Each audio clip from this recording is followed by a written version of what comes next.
മറയൂർ ഗ്രാമപഞ്ചായത്ത് ഓഫീസിൽ മതിയാംവിധം ജീവനക്കാരെ നിയമിക്കാൻ നടപടി വേണമെന്ന ആവശ്യം. ജീവനക്കാരുടെ കുറവ് മൂലം സേവനങ്ങൾ ലഭിക്കുന്നതിൽ കാലതാമസം ഉണ്ടാകുന്നുവെന്നാണ് ആക്ഷേപം. ഈ സാമ്പത്തിക വർഷം അവസാനിക്കാനിരിക്കെ ഫണ്ടുകൾ വിനിയോഗിക്കുന്ന കാര്യത്തിലടക്കം പ്രതിസന്ധി നേരിടുന്ന സാഹചര്യമുണ്ടാകുമെന്നും ജനപ്രതിനിധികൾ ആരോപിക്കുന്നു. മറയൂർ ഗ്രാമപഞ്ചായത്തിൽ വിവിധ തസ്തികകളിൽ ഉണ്ടാകേണ്ടുന്ന ജീവനക്കാരുടെ കുറവ് പ്രതിസന്ധി സൃഷ്ടിക്കുന്നുവെന്നാണ് ആക്ഷേപം. ഈ സാഹചര്യം ലൈഫ് മിഷൻ ഉൾപ്പെടെയുള്ള പദ്ധതികൾക്ക് വിലങ്ങുതടിയാകുന്നുവെന്നും പരാതി ഉയരുന്നു.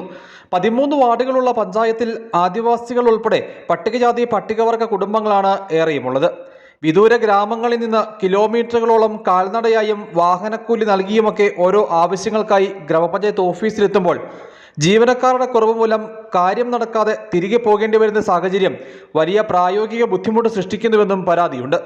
ഉദ്യോഗസ്ഥരുടെ കുറവുകളെ സംബന്ധിച്ച് നാളുകളായി ബന്ധപ്പെട്ട മന്ത്രിയുടെ ഓഫീസിലും ഡയറക്ടറേറ്റിലും അതുപോലെ തന്നെ ജോയിന്റ് ഡയറക്ടർ ഓഫീസിലുമൊക്കെ കാലങ്ങളായി റിപ്പോർട്ട് ചെയ്തെങ്കിൽ പോലും കഴിഞ്ഞ 9 മാസക്കാലമായി പഞ്ചായത്തിലെ സെക്രട്ടറിയോ അനുബന്ധപ്പെട്ട ഉദ്യോഗസ്ഥരോ നാളുകളായി നിയമിക്കാതെ പഞ്ചായത്തിന്റെ ഭരണ സംവിധാനം തന്നെ സ്തംഭിച്ച അവസ്ഥയിലാണ് നിലവിൽ നിൽക്കുന്നത്.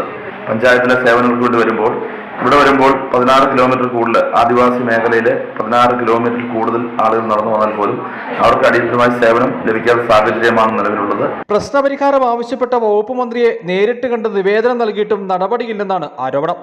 ജീവനക്കാരുടെ കുറവ് മൂലം സേവനങ്ങൾ ലഭിക്കുന്നതിൽ കാലതാമസം ഉണ്ടാകുന്നുവെന്നാണ് ആക്ഷേപം. ഈ സാമ്പത്തിക വർഷം അവസാനിക്കാനിരിക്കെ ഫണ്ടുകൾ വിനിയോഗിക്കുന്ന കാര്യത്തിലടക്കം പ്രതിസന്ധി നേരിടുന്ന സാഹചര്യമുണ്ടാകുമെന്നും ജനപ്രതിനിധികൾ ആരോപിക്കുന്നു. ഇക്കാര്യത്തിൽ ഫലപ്രദമായ ഇടപെടൽ വേണമെന്നാണ് ആവശ്യം. News bureau, Adimali.